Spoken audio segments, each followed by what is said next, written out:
Sup, Home Skeleton, Smooth Singer 422, and welcome back to Let's Play Trauma Team. Man, every single time I start my LPs, I always come close or either completely forget what I'm freaking playing. I can't understand it. Last time we left off, we had actually, we had gotten some solid pieces of evidence. We're doing actually really good. I did mess up a few times, but I think I'm starting to get a clearer picture of what exactly is going on in this case.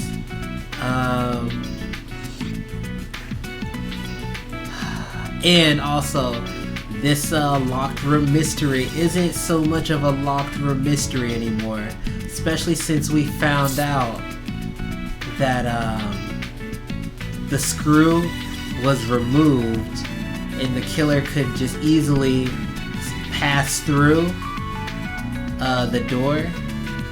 So the killer replaced the screw from the outside. So it's a cute trick, but we figured it out. So now I have to try to piece together some evidence, I think. Let me double check just to make sure, but I think that's what we have to do.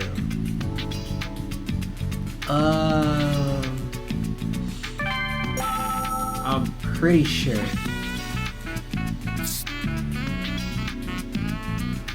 Dennis was a drug dealer. I should compare this with information I've previously found out about him.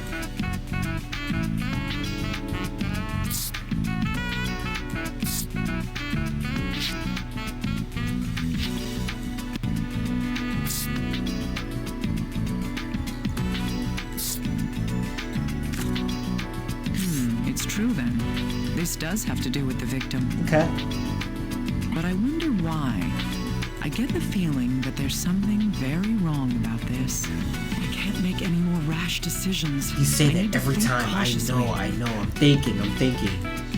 The two accounts from the people who saw Dennis seem to differ dramatically.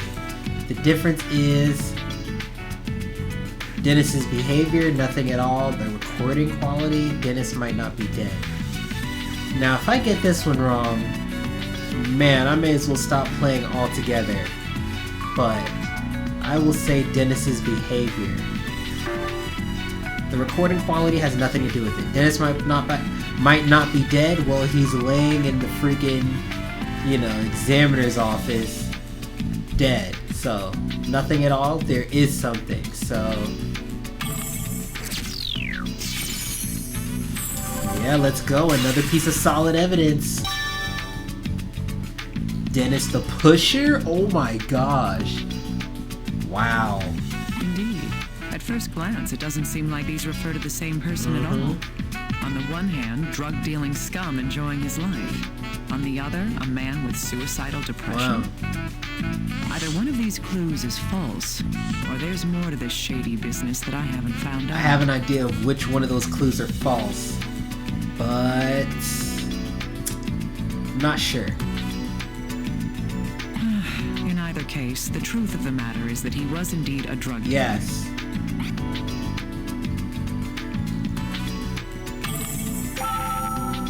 Oh, is there more? Oh god. Okay,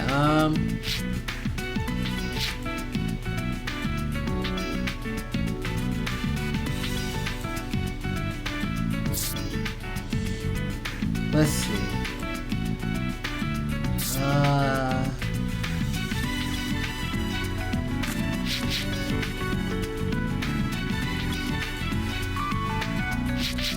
Let me see something.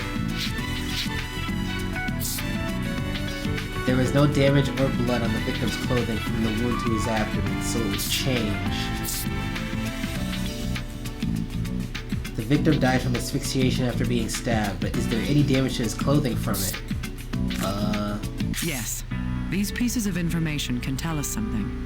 According to Mr. Taylor's friend, on the day of the incident, Dennis had been wearing... I can't make any more rash decisions. According to his friend's testimony, Dennis had been wearing a red t-shirt. I remember that. That's right. He was was supposedly wearing a red Portland Jacks t-shirt that day. But when his body was discovered, it was wearing... I can't make any more rash decisions. When Dennis's body was found, cautiously. it was wearing white shirt, red t-shirt, red sweatshirt, white t-shirt. He was wearing a white shirt. There's nothing else I can say about that. Yes. His corpse was found wearing a white shirt. In other words, his clothing had changed. And yet, if that was all we know, we couldn't rule out if the deceased had changed his shirt himself. However, if he had, there would still be a discrepancy. I can't make any more rash The decisions. white shirt the I need to corpse think wore cautiously. doesn't fit the facts because... Oh man.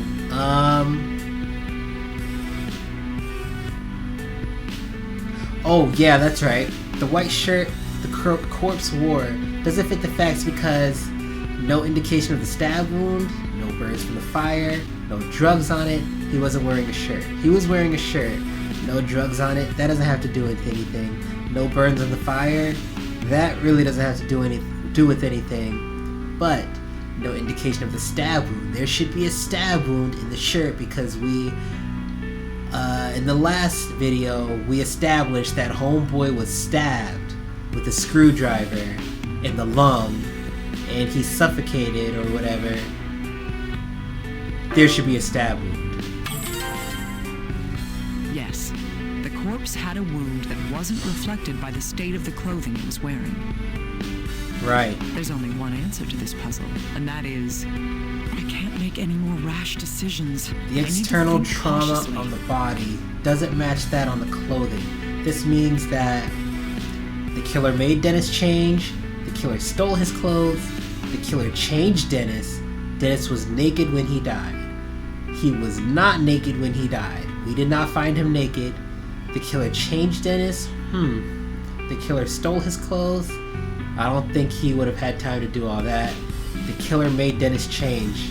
I highly doubt that. But how about the killer changed Dennis to throw off suspicion and make it seem like he killed himself? Wow, that's some really good thinking from the killer, but he's starting to play himself. He didn't... It was good on his part, but we're figuring this out. Indeed.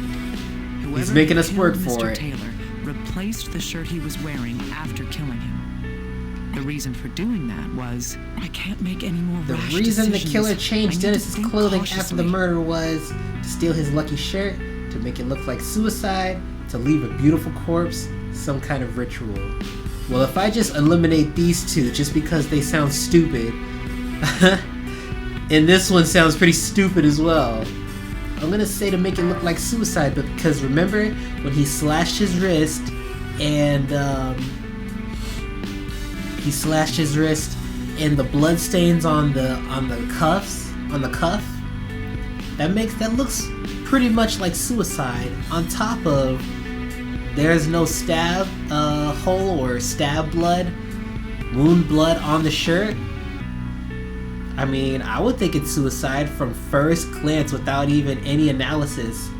First glance, it looks like suicide to me. The card camouflaged has been obtained. Exactly. It was probably to hide the stab wound and make us believe the cut wrist was the cause of death. The killer staged the suicide in order to mislead us. Sounds about right to me. Is there anything else?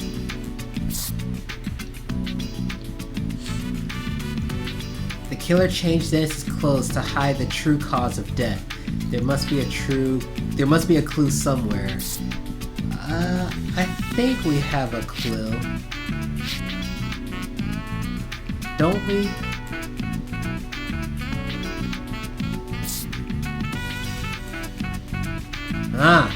The bloodstains at the scene weren't enough to be a fatal loss of blood for an adult male. But what if he'd been bleeding somewhere else?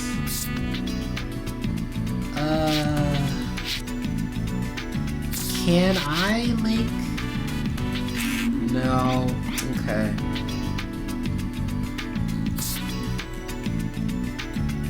if I compare this to other bloodstains. Can I compare this? That's right. There were 2 different bloodstains left in the deceased's room. Now, which of these bloodstains happened first? I can't make any more rash decisions. I need to think cautiously. Point to your answer and press blank to select it. Use A to select OK when you are finished.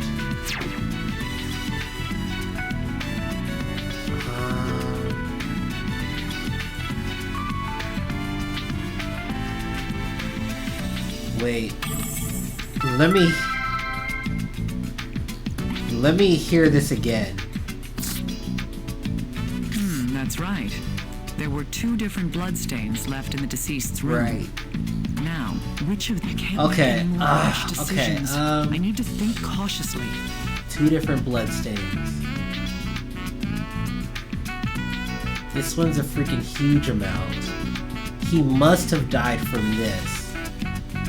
And then there's this. I want to say he died from this, so this has to be the first one.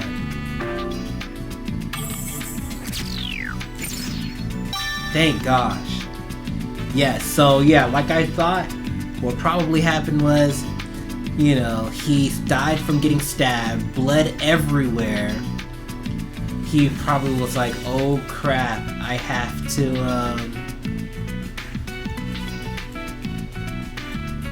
I have to slash the wrist and make it look like a suicide. He bled a little bit in that tiny blood area spot, and yeah, he moved the body. That's true, unless the corpse got up and walked over by itself. It's most likely that the deceased died where the first bloodstains were found. And then was carried to the bed afterwards. That would explain why there was such a small amount of blood on the bed itself. Oh man, is there... Oh, there's so much evidence. Okay.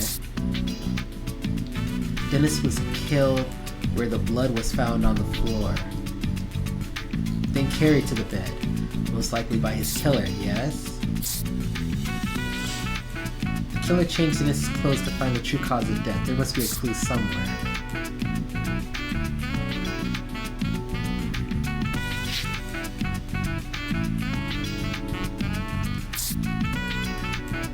Dennis's right hand was fractured after his death. Did the killer do something to break it?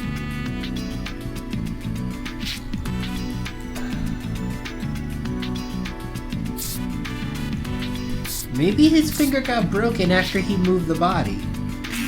No.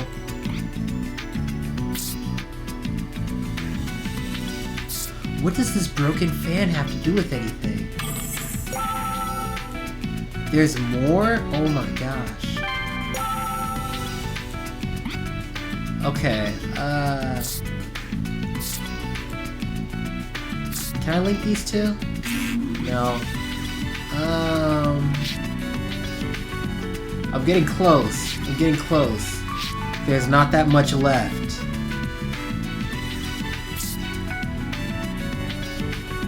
The fan is used with the ventilation system along with the heater and air conditioner. Why would he leave it broken then?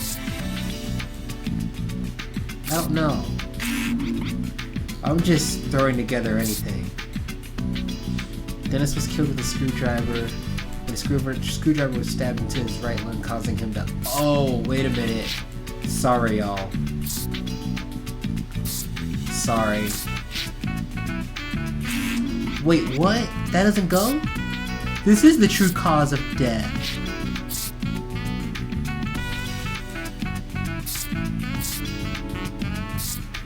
What am I missing?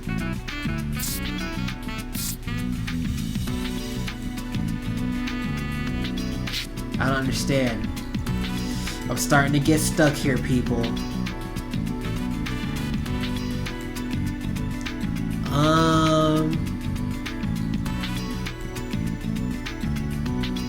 Let me see. Okay.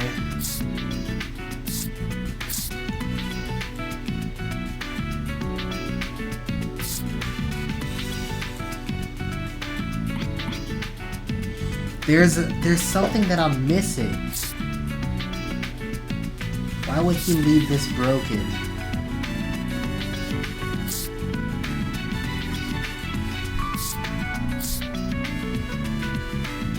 Why doesn't this go? The killer changed Dennis's clothes to hide the true cause of death. There must be a clue somewhere. This is the true cause of death. Dennis was killed when the screwdriver was stabbed into his right lung, causing him to suffocate. What? I'm so confused.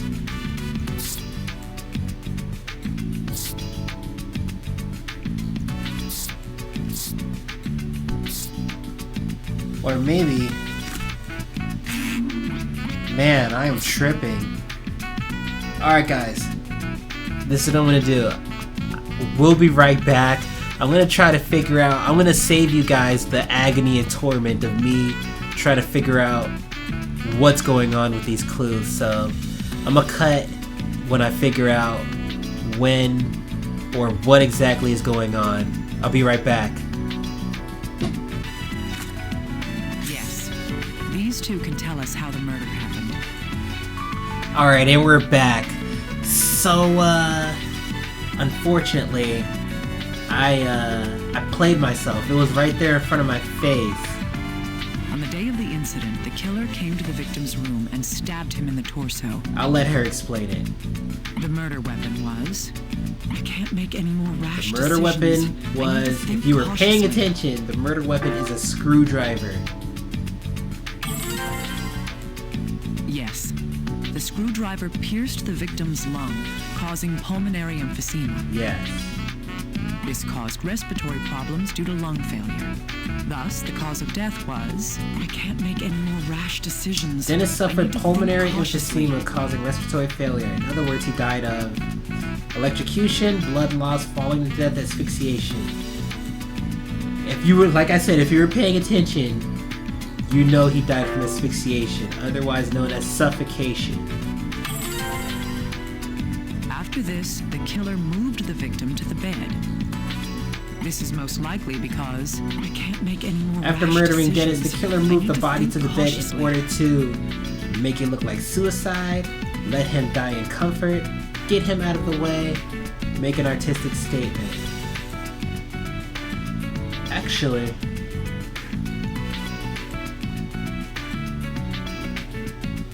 this is a good question.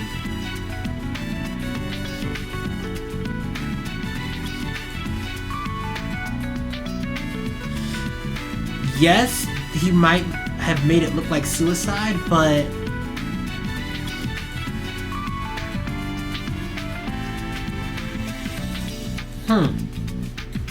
I'm gonna go ahead and say make it look like suicide, but there's one other answer that I think it could be.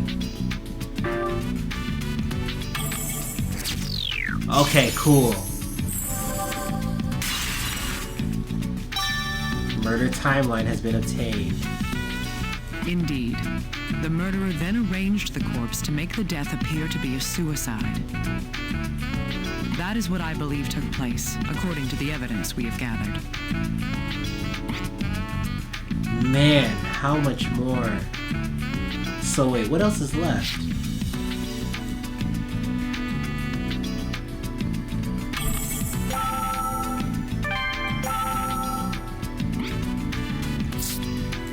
The killer changed Dennis's clothes to hide the true cause of death. There must be a clue somewhere.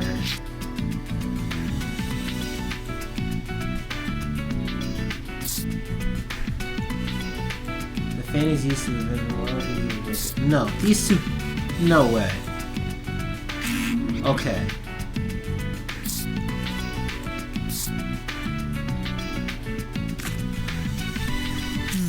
I see. These two are related. They are? There are no vital reactions to the broken finger. That means the damage occurred after death. Okay. Considering that the killer must have changed the victim's clothing after death, I can't make any more rash decisions. I need to think cautiously. The victim's finger was broken after the death and his clothing was changed. This shows that the killer really hated Dennis. The killer liked Dennis' fashion.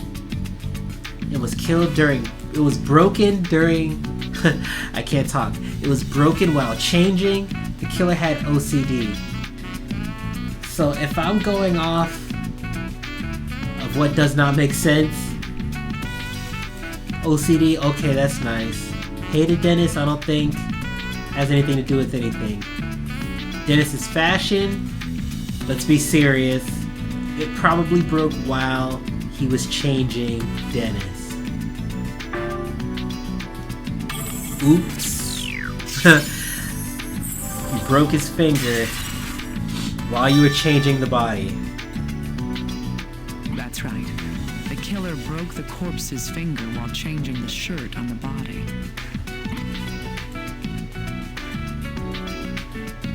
Is that it?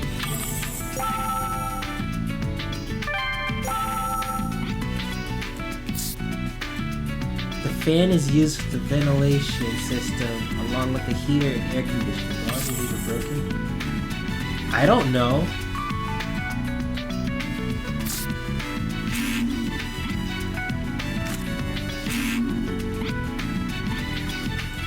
Well, I don't have anything else, right?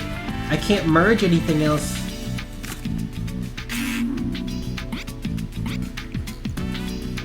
I wish you could analyze this voice. What else am I missing?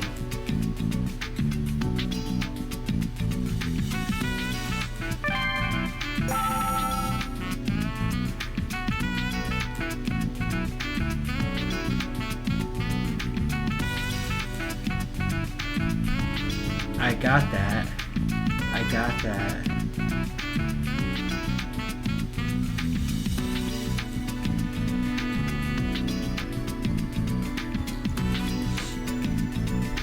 I think I got this.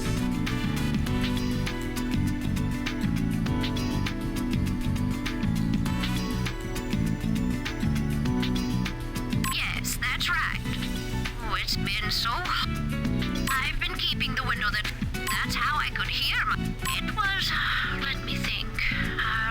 Yes, it must have. I heard this loud noise. I'm thinking, sorry guys, I'm being so quiet. I'm just trying to figure out what is left. I've mostly pieced together all of the evidence that I have so far, but this is puzzling.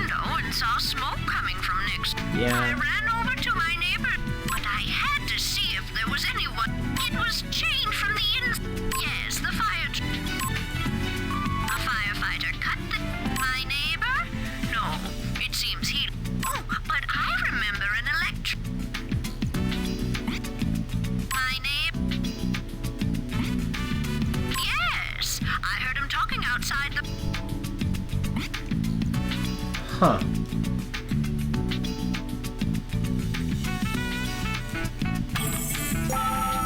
What else is there?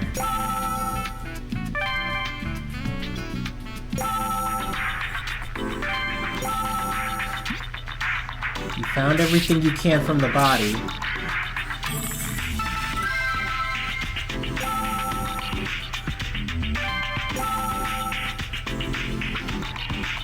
And you're done finding everything on the clothing. Please let me not be stuck. Is there anything in Dennis's room? Oh. There's more. Wow. Okay. What am I missing?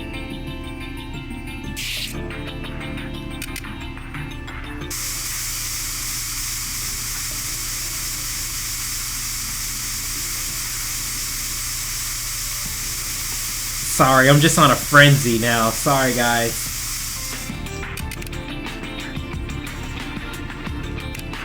You know, let me see something. Did I spray up here?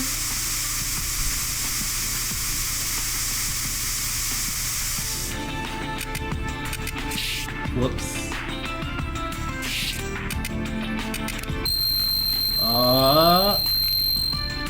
What is that? This. There's a rope wrapped around the shaft of the ceiling fan. Huh. There's no mistake. Those are bloodstains. Why? Mysterious rope has been obtained. We finally found everything at the crime scene. So this is it, guys. I should have everything that I need to figure out this case. And hopefully in this episode, we can end it. That's what I'm thinking, guys.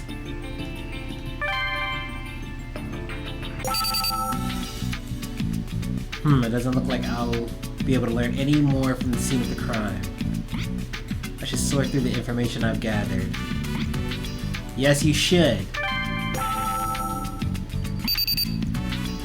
Oh, Dr. Kimishima, sorry for the wait. The analysis of the burnt material has come back from the laboratory.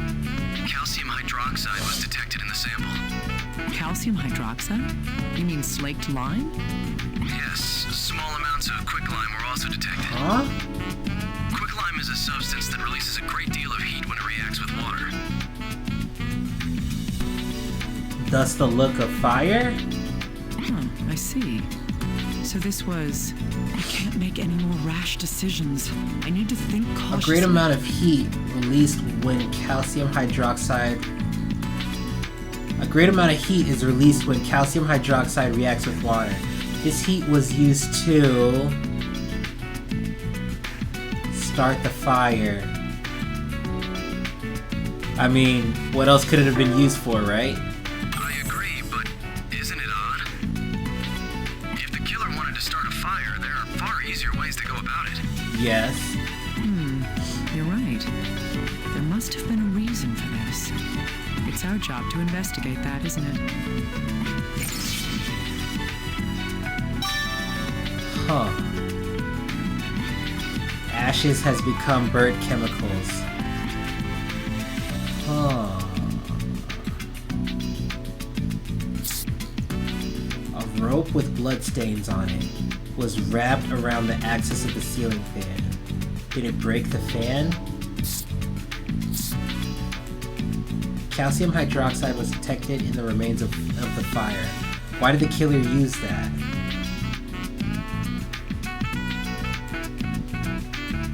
I don't know, but these are the only two pieces of evidence we have left.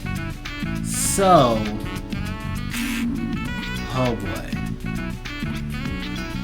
These two don't go together. Actually, I forgot about this. Yes, these two pieces can be combined into one. The rope wrapped around the ceiling fan is what caused it to break. Breaking the fan. The question now is why there was a rope around it in the first place. Good question. That's what I want to know, man.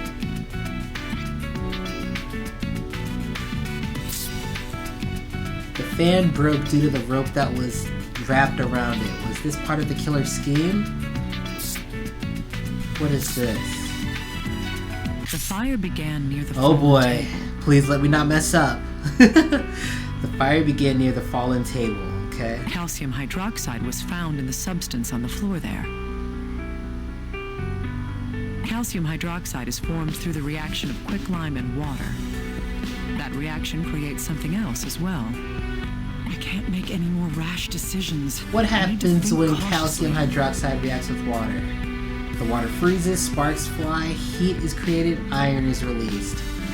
Well, considering that there was a fire, and it sounds like what we were dealing with was a chemical fire, I feel like this is a safe bet. Yes. Quicklime releases 65 kilojoules of energy per mole when it reacts with water.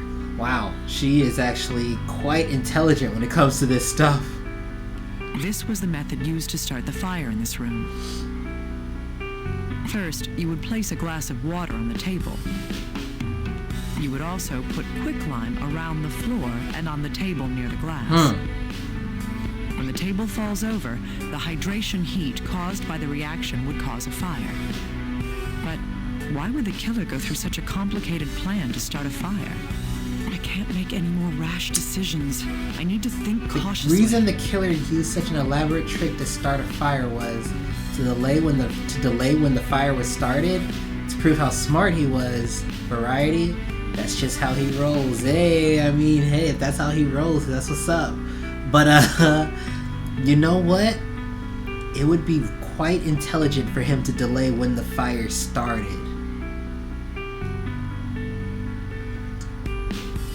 I'm gonna go with this. That's right. If all he wanted was a fire, he could have just set something on Right. fire. The killer needed to have a delay until the fire began. That's why he devised a plan that made use of two components. I can't make any more rash decisions. I need to think Let's see. cautiously. The two things used to start the fire in the room were the bed and a glass, the ceiling fan and a rope, the table and the door, willpower and pyrokinesis. I wish it was willpower and pyrokinesis. This will take this game to a whole new level. But if I had to take a guess, the ceiling fan and the rope, we just found that clue. I wonder if it has anything to do with starting the fire.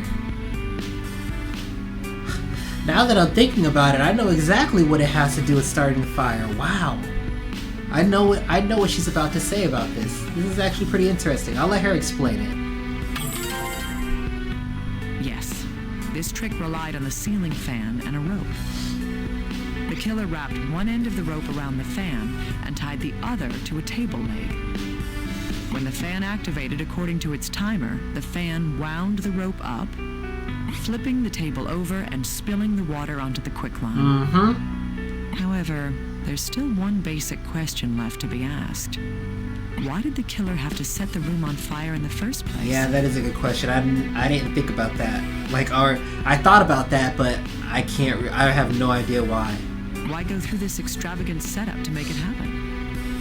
The reason for that is, I can't make any more rash The reason why the decisions. killer I went to need such think lengths to cautiously. cause a fire was to destroy the body, to burn down the building, so Dennis's body would be found. The killer wanted to be caught. You know?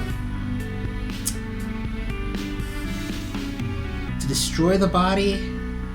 If that was the case, he could have just gotten some freaking lighter fluid and poured it all over the body and just lit a match. Poof. So Dennis's body would be found? Huh. I don't think it was to burn down the building, or obviously what killer wants to be caught. If you want a body to be found, yeah, I mean, especially at the exact time that you want it to be found, sure. I would go to those lengths. That makes sense.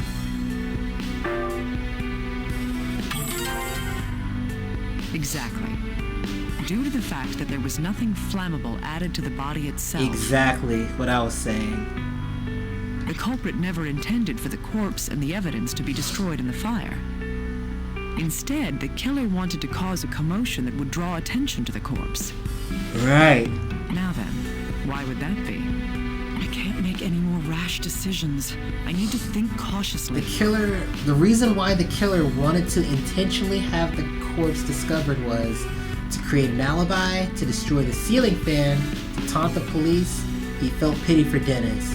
If he felt pity, he wouldn't have killed him in the first place. To taunt the police, I don't think he cares about that. To destroy the ceiling fan, I don't think he cares about that either. But to create an alibi, that's a possibility. I mean, if you want the corpse to be found, basically, when we found the corpse, the first thing we thought of was suicide, right? Everyone wanted, or a certain person wanted us to think that the dude killed himself. The killer wanted us to think that, right? So, if we were to find the body with a slashed wrist and a shirt, you know, that didn't have the the stab mark or the stab wound hole on it, change the shirt. Basically, when we found the body, we thought it was a suicide, thus the killer making an alibi for himself. That's right. By delaying the start of the fire, The plan was to have enough time to create a viable alibi for when the fire began. It's easy. I mean, with this method of misdirection, the culprit could start a fire hours after having left the crime scene entirely. I have an idea, but I'm not gonna spoil it.